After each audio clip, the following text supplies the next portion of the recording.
Welcome to my YouTube channel Learning with Khadija Omar. Today I am going to discuss about 10th class General Science gas papers. तो अगर आपने ये question अच्छे से याद कर लिए तो आप पेपर में बहुत अच्छे मार्क्स ले सकते हैं। आपने सारे क्वेश्चन अच्छे से याद करने हैं, आपने कोई भी क्वेश्चन स्किप नहीं करना। तो आपने पूरी वीडियो अच्छे से देखनी है। जैसा कि आप जानते हैं कि 10th क्लास का सिलेबस 7 चैप्टर से स्टार्ट हो रहा है। So guys, are you ready for gas? बगैर टाइम वेस्ट किए हम चलते हैं इंपॉर्टेंट क्वेश्चन की तरफ।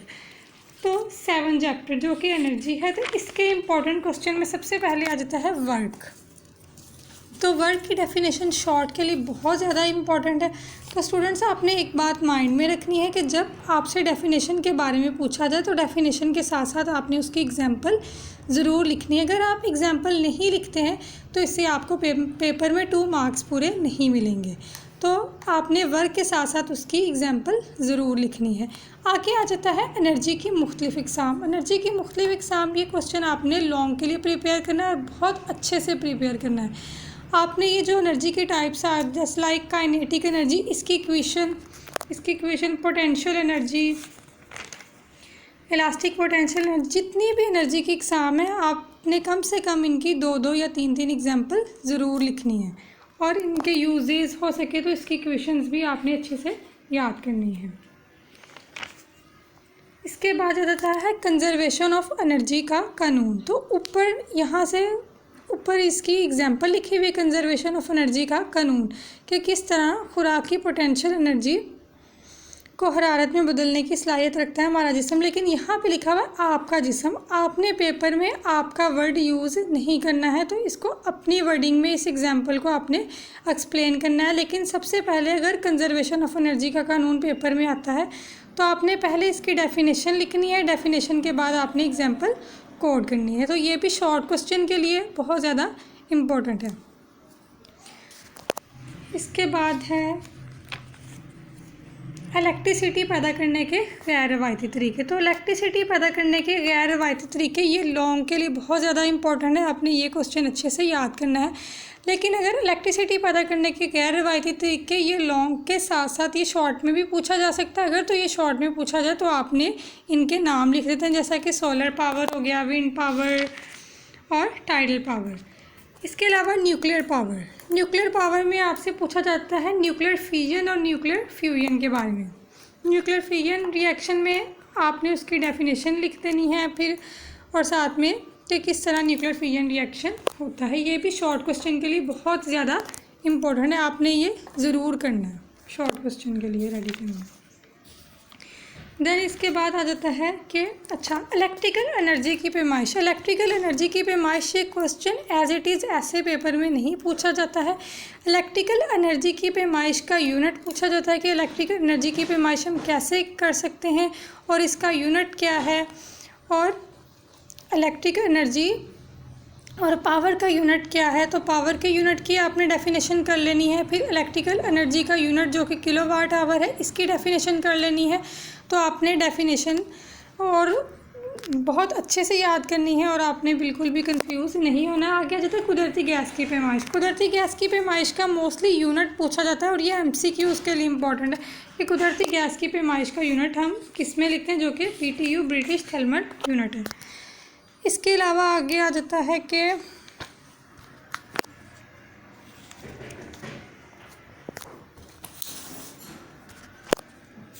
अब हम बताएंगे कि एक्सरसाइज के ये जो इम्पोर्टेंट हैं कि एक्सरसाइज के इम्पोर्टेंट क्वेश्चन कौन से। आपने एक्सरसाइज के MCQ सारे करने हैं क्योंकि एक्सरसाइज में से बहुत ज़्यादा MCQs आपको आ सकते हैं। आगे जो इम्पॉर्टेंट शॉर्ट क्वेश्चन है इस चैप्टर की, उसमें आ जाता है कंजर्वेशन ऑफ एनर्जी का कानून, जो कि शॉर्ट के लिए बहुत ज़्यादा इम्पॉर्टेंट है। इसके अलावा आगे आपने करना है कि इलेक्ट्रिसिटी पैदा करने के 3 रवायती तरीक़ों के नाम लिखें। तो ये दोनों क्वेश्चन आपने शॉर्ट के लिए रेडी करनी है। इसके अलावा लॉन्ग में आप कौन सा इम्पोर्टेंट है, एनर्जी का भामी तबादला से क्या मुराद है, कंजर्वेशन ऑफ एनर्जी के कानून की तारीफ़ करें और एनर्जी के असूल के कोई से 3 गैर रवायती तरीके बयान करें। ये दोनों क्वेश्चन लॉन्ग के लिए बहुत ज़्यादा इंपॉर्टेंट है और आपने ये बहुत अच्छे से प्रिपेयर करने हैं। आगे आ जाता है 8 चैप्टर करंट इलेक्ट्रिसिटी। कि करंट इलेक्ट्रिसिटी में सबसे पहले आ जाता है इलेक्ट्रिक करंट। आपने इलेक्ट्रिक करंट की डेफिनेशन करनी है बहुत अच्छे से, और साथ में इसकी ये जो इक्वेशन है ये भी बहुत अच्छे से करनी है कि इलेक्ट्रिक करंट उसकी डेफिनेशन साथ में इक्वेशन। फिर आगे जाता है कन्वेंशनल करंट। कन्वेंशनल करंट में भी आपने क्या करना है, सबसे पहले उसकी डेफिनेशन करनी है, ठीक है। फिर उसकी एग्जांपल करनी है कन्वेंशनल करंट की। अच्छा, यहाँ पे लिखा है कि मिली एम्पेयर, कि 1 मिली एम्पेयर में कितने एम्पेयर्स होते हैं, 1 माइक्रो एम्पेयर में कितने एम्पेयर्स होते हैं। ये आपको सारा कुछ शॉर्ट के लिए पता होना चाहिए कि एमसीक्यूज़ में ये मोस्टली पूछा जा सकता है। आगे आ जाता है पोटेंशियल डिफरेंस। तो पोटेंशियल डिफरेंस की definition with the help of examples आपको आनी चाहिए, और साथ में हो सके तो आपने इसकी डायग्राम भी कर लेनी है। अच्छा, बाकी काफ़ी बहुत ज़्यादा स्टूडेंट्स को डायग्राम में ये मसला होता है कि डायग्राम कई स्टूडेंट से प्यारी नहीं बनती, कई स्टूडेंट से अच्छी नहीं बनती।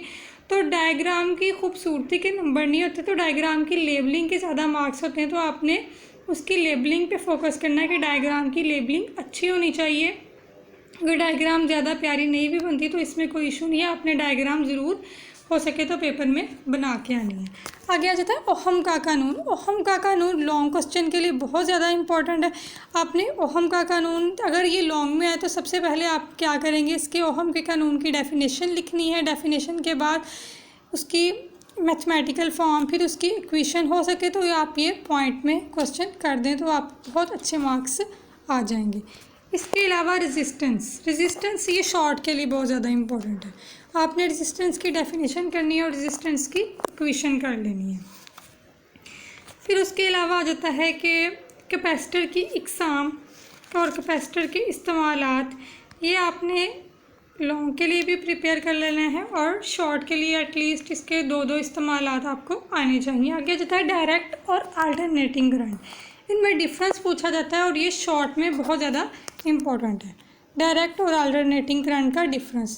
तो ये आपने 2 मार्क्स के अकॉर्डिंग प्रिपेयर करना है। तो अच्छा, डिफरेंस आपने सबसे पहले कैसे लिखना है। बाज़ बच्चे क्या करते हैं, डिफरेंस डेफिनेशन की फॉर्म में लिख देते हैं, जो कि बहुत गलत तरीका है। अगर आपने इनका डिफरेंस पेपर में आपसे इनसे पूछा जाता है तो आपने सबसे पहले क्या करना है, डायरेक्ट करंट एक साइड पे लिखना है, एक पे अल्टरनेटिंग करंट, और आपने एटलीस्ट इनके 2 डिफरेंस ज़रूर लिखने हैं और नीचे इनकी मिसाल देकर आपने इस तरह डायरेक्ट और अल्टरनेटिंग करंट या कोई भी आपसे डिफरेंस के मुताल्लिक क्वेश्चन पूछा जाता है तो आपने इस तरह से ये सॉल्व करना है। तो क्वेश्चन का आंसर देने के साथ साथ आप क्वेश्चन किस तरह अटैम्प्ट करते हैं ये भी बहुत मैटर करता है। अपने सारे क्वेश्चन सही तरह अटैम्प्ट करने हैं। आगे आ जाता है कि इलेक्ट्रिसिटी के ख़तरात और एहतियाती तदाबीर। ये आपने शॉर्ट के लिए कोई सी 2 एहतियाती तदाबीर कर लेनी, ओनली फॉर शॉर्ट क्वेश्चन के लिए आपने कोई सी 2 रेडी कर लेनी। इसके अलावा और इस चैप्टर के एक्सरसाइज के इम्पोर्टेंट क्वेश्चन कौन से, उसमें आ जाता है इलेक्ट्रिक करंट, इसकी डेफिनेशन पूछी जा सकती है। देन स्टेप डाउन ट्रांसफार्मर क्या काम करता है, इलेक्ट्रिक करंट की डेफिनेशन होगी। और ओहम का कानून, जैसा कि मैंने पहले भी जब उसके चैप्टर के लॉन्ग क्वेश्चंस के बारे में बता रही थी तो बताया था कि आपने ओहम का कानून ज़रूर करना है। और कैपेसिटर क्या होता है, कैपेसिटर के क्या क्या इस्तेमालात हैं, ये कहाँ इस्तेमाल होता है, ये दोनों क्वेश्चन इस चैप्टर के आपने लॉन्ग के लिए रेडी रखने, इंशाल्लाह यही पेपर में आएंगे। अगर आपने ये गैस सारा अच्छे से याद कर लिया तो आपके साइंस में इंशाल्लाह पूरे मार्क्स आएंगे। अच्छा, देन आगे आ जाता है कि बुनियादी इलेक्ट्रॉनिक्स 9 चैप्टर। इस चैप्टर के इंपॉर्टेंट क्वेश्चन में क्या आ जाता है, सबसे पहले है सेमीकंडक्टर्स। आपने क्या करना है कि सेमीकंडक्टर्स की डेफिनेशन और आपने मतलब इसके मटेरियल्स के नाम भी याद कर लेने हैं कि सेमीकंडक्टर्स की डेफिनेशन क्या है और ये कहाँ कहाँ यूज़ हो सकता है, हम इसको कहाँ कहाँ इस्तेमाल कर सकते हैं। और देन आगे आ जाता है N type semiconductors, P type semiconductor. ये दोनों शॉर्ट के लिए इंपॉर्टेंट है और इनका डिफरेंस पूछा जा सकता है। तो और आपने डिफरेंस बिल्कुल जिस तरह लिखते हैं उसी तरह करना है। उसके बाद आ जाता है कि ये सारा कुछ नहीं है, सेटेलाइट टीवी। कंप्यूटर के इस्तेमालात ये आपने शॉर्ट के लिए प्रिपेयर कर लेना है, कोई से 2 या 3 इस्तेमालात आपने शॉर्ट के लिए इसको कर लेने। देन हार्डवेयर और सॉफ्टवेयर में अक्सर डिफरेंस पूछा जा सकता है कि हार्डवेयर और सॉफ्टवेयर में क्या डिफरेंस है, तो ये भी आपने शॉर्ट के लिए रेडी कर लेना है क्वेश्चन। फिर इसके अलावा आ जाता है ये सारा कुछ चूँकि सिलेबस का पार्ट नहीं है इसलिए हम ये डिस्कस भी नहीं करेंगे। फिर इस चैप्टर के आगे आ जाते हैं एक्सरसाइज की तरफ कि इस चैप्टर की एक्सरसाइज के कौन कौन से इंपॉर्टेंट क्वेश्चन है। लेकिन स्टूडेंट्स आपने सारे चैप्टर्स के जो एक्सरसाइज के एमसीक्यूज़ हैं आपने वो बहुत अच्छे से करने हैं। तो इस चैप्टर के जो एन टाइप और पी टाइप सेमीकंडक्टर्स होते हैं ये आपने शॉर्ट के लिए रेडी करना है। इसके अलावा जो है ड्राइव को फॉरवर्ड बाइस और रिवर्स बाइस किस तरह किया जाता है इसकी एग्ज़ाम ये लॉन्ग के लिए बहुत ज़्यादा इम्पोर्टेंट। इसके अलावा कंप्यूटर के कौन कौन से हिस्से होते हैं, कंप्यूटर ये कैसे काम करता है, ये आपने लॉन्ग के लिए भी रेडी करना है और आपने ये शॉर्ट के लिए भी प्रिपेयर करना है। आगे आ जाता है साइंस एंड टेक्नोलॉजी। साइंस और टेक्नोलॉजी में सबसे पहले यहाँ पे आ जाता है एमसीक्यूज़ कि ये एमसीक्यूज़ में अक्सर पूछा जा सकता है कि जो पहला इस्तेमाल होने वाला जो लेज़र है वो कौन सा है और उसके बारे में लिखें। तो आपने उसके बारे में एमसीक्यूज़ में उसके अबाउट टिक कर देना। आगे आ जाते हैं लेज़र के इस्तेमालात। ये लॉन्ग के लिए बहुत ज़्यादा इंपॉर्टेंट क्वेश्चन है, आपने ये बहुत अच्छे से प्रिपेयर करना है। तो ये जो आगे आ जाता है ऑफ्थल्मोलॉजी, डर्माटोलॉजी, डेंटिस्ट्री, इन सब की डेफिनेशन ये शॉर्ट में भी पूछी जा सकती हैं और ये लॉन्ग में भी आ सकता है। तो आपने ये पूरा क्वेश्चन ये आपने शॉर्ट के लिए भी रेडी करना है और ये आपने लॉन्ग के लिए भी प्रिपेयर करना है। देन आगे आ जाता है टोटल इंटरनल रिफ्लेक्शन। यहाँ पे है टोटल इंटरनल रिफ्लेक्शन की डेफिनेशन। तो आपने टोटल इंटरनल रिफ्लेक्शन की डेफिनेशन बहुत अच्छे से करनी है, इसको बिल्कुल भी स्किप नहीं करना। इसके अलावा आ जाता है सैटेलाइट्स और राडार कि जियोस्टेशनरी सैटेलाइट्स की यहाँ पे डेफिनेशन आपने अच्छे से करनी है। इसके अलावा आ जाता है कि राडार का लफ्ज़ कहाँ से निकला है, ये एमसीक्यूज़ में मोस्टली ये पूछा जा सकता है। आगे जाता है रेडियो एक्टिविटी, अल्फ़ा बीटा और गैमा रेडिएशंस, इनके बारे में मोस्टली पूछ लिया जाता है। अल्फ़ा बीटा गैमा रेडिएशंस की दो या तीन करैक्टरिस्टिक्स आपने अच्छे से कर लेनी है। फिर रेडियो एक्टिव आइसोटॉप्स। आगे आइसोटॉप्स ये लॉन्ग के लिए बहुत ज़्यादा इंपॉर्टेंट है, लॉन्ग के लिए भी और ये शॉर्ट के लिए भी। तो आपने ये क्वेश्चन भी बहुत अच्छे से रेडी करना है। अगर तो ये शॉर्ट में आ जाए तो आपने रेडियो आइसोटॉप्स के कोई से 2 इस्तेमालात लिख देने। अगर ये लॉन्ग में आए तो आपने ये पूरा ही लिखना है। फिर इसके अलावा जाता है ईसीजी के कोई से 2 इस्तेमालात आपने ये भी शॉर्ट के लिए, not for long only for short. MRI ये भी आपने शॉर्ट के लिए रेडी करना है। फिर आप पाकिस्तान की अहम इंडस्ट्रीज़, ये लॉन्ग के लिए इम्पोर्टेंट है। शुगर इंडस्ट्री ये अक्सर पूछ लिया जाता है कि शुगर इंडस्ट्री लॉन्ग के लिए आपने ये बहुत ज़्यादा अच्छी करनी। फिर आगे आ जाते हैं इस चैप्टर की एक्सरसाइज की तरफ कि आपने इस चैप्टर की एक्सरसाइज के कौन कौन से इंपॉर्टेंट क्वेश्चन है। सिंथेटिक फाइबर ये शॉर्ट के लिए आपने रेडी रखना है। फिर इसके अलावा आ जाता है एक्सरेज और सिटी स्कैन में क्या फ़र्क है, ये भी आपने क्या करना है, शॉर्ट के लिए करना है। फिर एक्सरेज कैसे हासिल होती है, इनकी खसूसियात, ये लॉन्ग के लिए। ये 10वां और 11वां क्वेश्चन रेडियो आइसोटॉप्स क्या होते हैं इसके फ़वाइद लिखें। ये दोनों क्वेश्चन आपने क्या करने हैं, ये लॉन्ग के लिए करने। फिर लेज़र क्या है, लेज़र के इस्तेमालात लिखें। ये आपने लॉन्ग और शॉर्ट ये क्वेश्चन आपने दोनों के लिए ही प्रिपेयर करना है। आगे जाता है पाकिस्तान का स्पेस और न्यूक्लियर प्रोग्राम। अच्छा, यहाँ पे एक एमसीक्यूज़ है, ये भी 24 अप्रैल 1990 को ये एमसीक्यूज़ में मोस्टली पूछा जा सकता है। और ये जो दिलचस्प मालूमात का सेक्शन होता है इसमें से भी काफ़ी एमसीक्यूज़ आ जाते हैं, आपने ये भी बहुत अच्छे से करना है। फिर क्लाइमाटोलॉजी की डेफिनेशन है बिल्कुल यहाँ पे पेज नंबर 180 के ऊपर कि आपने क्लाइमाटोलॉजी की डेफिनेशन और मेट्रोलॉजी ये दोनों डेफिनेशंस बहुत अच्छे से करनी है।